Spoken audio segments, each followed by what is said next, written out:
Hello everyone, நான் Madan Gowri and hello my dear MG squad. என்னது, மூன்றாம் உலகப் போர் ஆரம்பிக்க போகுதா? டேய், கண்ணை திறந்து பாருங்கடா. மூன்றாம் உலகப் போர் ஆல்ரெடி ஆரம்பிச்சிருச்சு 2024 2024ல. இப்போ ஆல்ரெடி மூன்றாம் உலகப் போருக்கு நடுவில் தான் வாழ்ந்துட்டு இருக்கோம். இது இன்னும் பெருசாயிட்டே போக போகுது அடுத்த வருஷம் அப்படின்னு. நான் இல்லைங்க, கமாண்டர் இன் சீஃப், ஓகேவா, X commander in chief Valerie ஜலூஸ்னி அப்படிங்கிறவர், உக்ரைனோட முப்படை தளபதியா இதுக்கு முன்னாடி இருந்தவர், ப்ராப்பரா யூனிஃபார்ம் போட்ட ஆபீசர். அவர் ஒரு இன்டர்வியூல இப்ப சொல்லியிருக்காரு, மூன்றாம் உலக போர் ஆல்ரெடி ஆரம்பிச்சிருச்சு.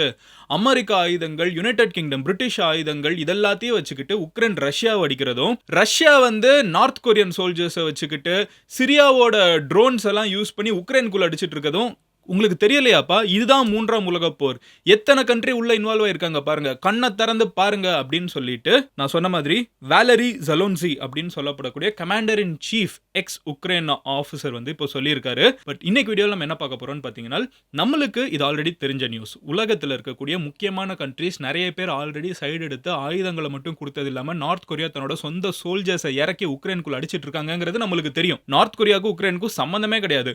ரஷ்யாவுக்கு சப்போர்ட் பண்ணி சோல்ஜர்ஸ் அனுப்பிச்சிட்டாங்க. இது லிட்டரலா இந்தியாவுக்கும் பாகிஸ்தானுக்கும் போர் நடக்குதுன்னா, ஸ்ரீலங்கா அவங்களோட படையை நமக்குள்ள சப்போர்ட்டுக்கு இறக்கி விட்டு பாகிஸ்தானுக்குள்ள போய் ஸ்ரீலங்கன் படம் அடிச்சிட்டு இருந்தாங்கன்னா எப்படி இருக்கும்? அது உலக போர் மாதிரி இருக்காது. அந்த விஷயம் தான் இப்போ ஆல்ரெடி நடந்துட்டு இருக்குது. இது ஆல்ரெடி உலக போர் தான் அப்படின்னு சொல்லிட்டு வேலரி ஜலோன்ஸ்கி அப்படி சொல்லியிருக்கிறாரு. இது போக நீங்க இன்டர்நேஷனல் லெவலில் இருக்கக்கூடிய எக்ஸ்பர்ட்ஸ் நிறைய பேர் என்ன சொல்றாங்கன்னு பார்த்தீங்கன்னா, ஜனவரி 20 இந்த தேதியை நல்லா ஞாபகம் வச்சுக்கோங்க. ஜனவரி 20க்குள்ள எப்படியாவது ஒரு மிகப்பெரிய போர் கண்டிப்பா ஆல்ரெடி வெடிச்சிட்டு இருக்குது. அது இன்னும் மிகப்பெரிய லெவலுக்கு போயிடும். ஜனவரி 20 தான் டெட்லைன் அப்படின்னு சொல்லியிருக்காங்க. ஜனவரி 20 அன்னைக்கு என்ன நடக்க போகுது? புட்டின் ஜனவரி 20 நோக்கி தான் எல்லா தாக்குதலையும் இப்போ ரொம்ப வீரியமா நார்த் கொரியன் சோல்ஜர்ஸ்லாம் உள்ள இறக்கி பண்ணிட்டு இருக்காருன்னு சொல்லிட்டு உக்ரைனோட பிரசிடென்ட் சொல்றாரு. ரஷ்யா சைடு ஜனவரி 20 வரைக்கும் நீங்க தப்பிச்சிங்க அப்படின்னு சொல்லி பேசிட்டு இருக்காங்க. ஸோ ஜனவரி 20 என்ன நடக்க போகுது? ட்ரம்ப்புக்கும் இந்த மாதிரி உலகத்தில் நடக்கக்கூடிய முக்கியமான சம்பவங்களுக்கும் என்ன லிங்க் இருக்குது? இந்தியா இதுல எப்படி பாதிக்கப்பட போகுது? உலக போர்னு ஒன்று நடந்துச்சுன்னா அதுல எந்த கண்ட்ரியும் கெயின் ஆக போறது இல்ல, எல்லா கண்ட்ரியும் பாதிக்கப்பட போகுதுங்கிறது தான் நிசர்த்தமான உண்மை. இதுல இந்தியா எப்படி பாதிக்கப்பட போகுது? ஃபர்ஸ்ட், ஜனவரி 20 நடக்க போகுது. ரெண்டாவது, இப்போ என்ன சிச்சுவேஷன் இருக்குது, ஜனவரி 20 வரைக்கும் என்ன நடக்கும்னு எதிர்பார்க்கிறோம். மூணாவது, இந்தியா இந்த மொத்த பிரச்சனையில் எப்படி பாதிக்கப்பட போறாங்க?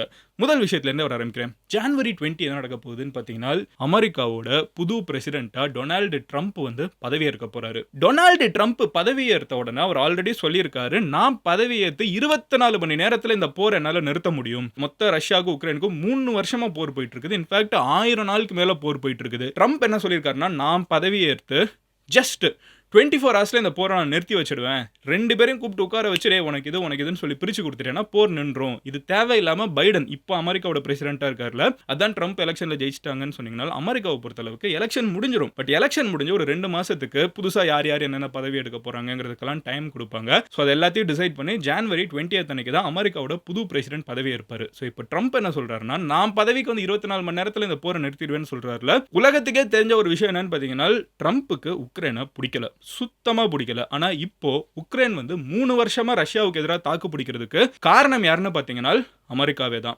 எந்த ட்ரம்ப் சார்ந்த அமெரிக்கா பிடிக்கலன்னு முடிவு பண்றாங்களோ அதே அமெரிக்காவை தான் 3 வருஷம் இந்த மொத்த உக்ரைனையும் தாங்கி பிடிச்சிட்டு இருக்காங்க. அது ட்ரம்ப்புக்கு சுத்தமா பிடிக்கல. ஏன் அப்படிங்கிற இப்போ அடுத்த ஒரு விஷயத்துக்குள்ள போக ஆரம்பிப்போம். உக்ரைன்ங்கிறது ஒரு ரொம்ப சின்ன country compare to the world's biggest country Russia. உலகத்திலே அதிகமான நியூக்ளியர் ஆயுதங்கள் கொண்ட ரஷ்யாவோட கம்பேர் பண்ணனா உக்ரைன்ங்கிறது ஒரு சின்ன குட்டி கண்ட்ரி, ஃபூனா ஊதி போகிற கண்ட்ரி. பட் 3 வருஷமா உக்ரைன் ரஷ்யாவுக்கு டஃப் கொடுக்குறாங்க. இதான் உண்மை, ஓகேவா? இப்போ ரீசெண்டா ரஷ்யா பயங்கரமா ஏறிட்டு இருக்காங்க, உக்ரைனால தாக்கு பிடிக்க முடியல. பட் 3 வருஷமா டஃப் கொடுத்ததுக்கு காரணம் என்னன்னு பாத்தீங்கன்னா, அமெரிக்கா எண்ட்லெஸ்ஸா பில்லியன்ஸ் ஆஃப் டாலர்ஸ், மில்லியன்ஸ்ல பில்லியன்ஸ் ஆஃப் டாலர்ஸ் எடுத்து கொடுத்துக்கிட்டே இருந்தாங்க.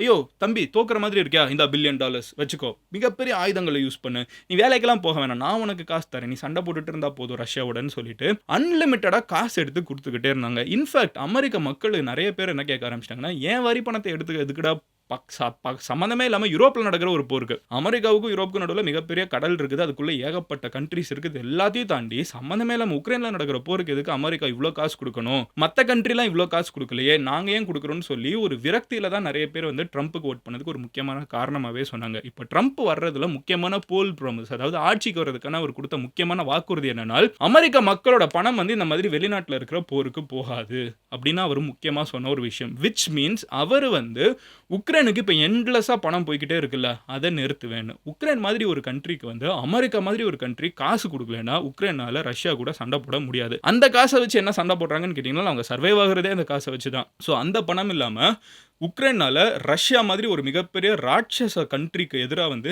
நிற்கவே முடியாது. ஸோ ஜான்வரி 20 பதவியேற்ற உடனே ட்ரம்ப் வந்து இந்த ஃபண்டிங்கை கட் பண்ணிடுவாருன்னு சொல்லி எதிர்பார்க்கப்படுது. ட்ரம்ப்புக்கு அதே மாதிரி நேட்டோங்கிற இந்த ஒரு அமைப்பையும் சுத்தமாக பிடிக்காது. பிகாஸ் அமெரிக்கா தான் இருக்கிறதுல அதிகமாக நேட்டோக்கு வந்து இன்வெஸ்ட் பண்ணுறாங்க.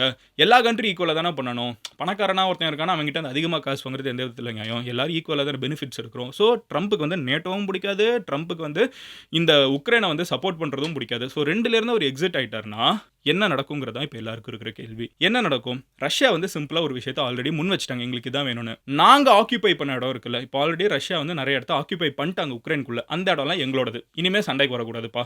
ஸோ பேசிக்காக இந்த போர் ஆரம்பிக்கிறதுக்கு முன்னாடி உக்ரைனோட நிலப்பரப்பு ஒரு ஸ்பேஸ் இருக்குது, ரஷ்யா இங்கே இருக்குது. இப்போ என்ன ஆயிடுச்சுன்னு பார்த்தீங்கன்னா, ரஷ்யா வந்து உக்ரைனுக்குள்ள நிறைய இடத்துக்கு போயிட்டாங்க.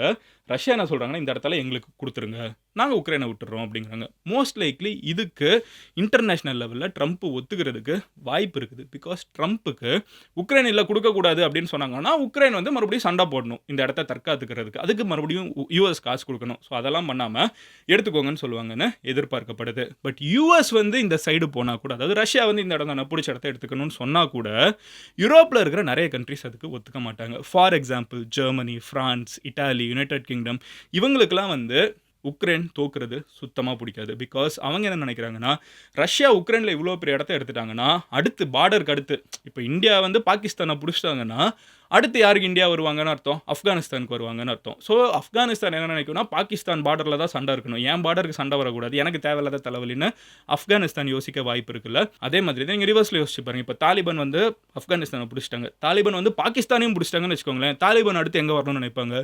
இந்தியாவுக்குள்ளே வரணும்னு நினைப்பாங்க. அது இந்தியாவுக்கு தலைவலி, கரெக்டாக? ஸோ இந்தியா அது விரும்பாது. அதே மாதிரி யூரோப்பில் உக்ரைனை ரஷ்யா பிடிக்கிறத சுற்றி இருக்கிற கண்ட்ரிஸ் விரும்பலை. ஏன்னா அவங்களுக்கு தெரியும் அடுத்து ரஷ்யா வந்து கை வைக்கக்கூடிய கண்ட்ரிஸ் போலாண்டு, ஜெர்மனி, இந்த மாதிரி கண்ட்ரிஸ் இருக்கல்ல, அங்கெல்லாம் வந்து அவங்க கை வைக்க வாய்ப்பு இருக்குன்னு இவங்க பயங்கரமாக ரெசிஸ்ட் பண்ணுறாங்க. ஆனால் இவங்க கொடுக்கறதுக்கு காசும் கிடையாது, கொடுக்கறதுக்கு மிகப்பெரிய ஆயுதமும் கிடையாது, இருக்குது பட் அமெரிக்கா அளவுக்கு கிடையாது. ஸோ இந்த போர் வந்து ஜான்வரி 20 வரைக்கும் வந்துருச்சுனால் ரஷ்யா ஜெயிக்கிறது 100% உறுதி. ஓகேவா?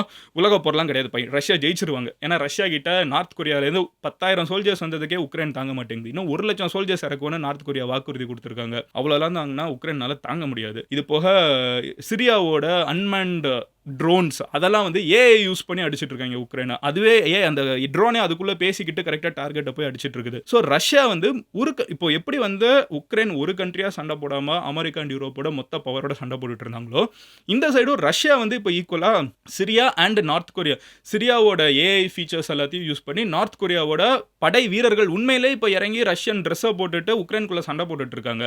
ரெண்டு கண்ட்ரி ஒன்றா சேர்ந்து சோல்ஜர்ஸ் உள்ள அனுப்பிச்சு அடிச்சிட்டு இருக்காங்க உக்ரைனை. ஸோ உக்ரைன் தாங்காது.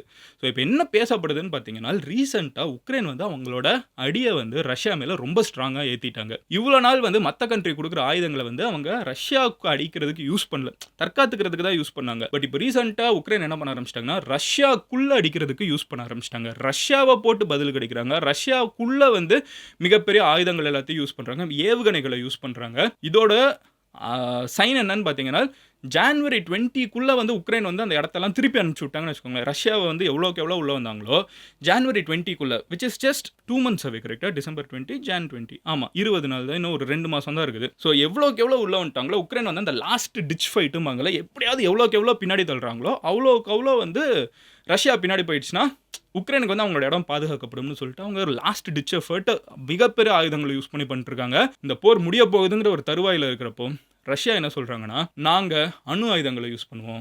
ஏன்னா ரஷ்யாவுக்கு அவங்க இடத்த சீட் பண்ண வேணாம், இந்த பதிலுக்கு அவங்க சண்டை போடுறது பிடிக்கல, அணு ஆயுதங்களை யூஸ் பண்ணுவோம். அதுவும் உக்ரைன் வந்து சொந்த ஆயுதத்தை யூஸ் பண்ணல, பிரிட்டனோட ஆயுதம், ஜெர்மனியோட ஆயுதத்தை எடுத்து ரஷ்யா வடிச்சிட்டு இருக்காங்க. ரஷ்யா என்ன சொல்கிறாங்கன்னா, இதுக்கு மேலே நீ இப்படி பண்ணேனாலும் நான் அணு ஆயுதத்தை யூஸ் பண்ணுவேன். அது மட்டும் இல்லாமல் இதுக்கு பதிலுக்கு அடித்ததே பார்த்தீங்கன்னா, அணு ஆயுதத்தை கொண்டு போகக்கூடிய ஒரு ஏவுகணை இருக்கும்ல, அந்த ஏவுகணையில் அணு ஆயுதம் மட்டும்தான் இல்லை, மீதி மொத்த செட்டப் அதை வச்சுட்டு உக்ரைன் அடிச்சிட்டாங்க. இது ரொம்ப பரபரப்பாயிடுச்சு. எல்லாருமே வந்து பதறது என்னன்னு பார்த்தீங்கன்னா, ஜான்வரி 20 வரைக்கும் அமைதியாரு, நீ அவனை சீன்னா பதிலுக்கு ரஷ்யா வந்து உக்ரைன் அடிக்கிறது அணு ஆயுதத்தை வச்சு அடிப்பாங்க.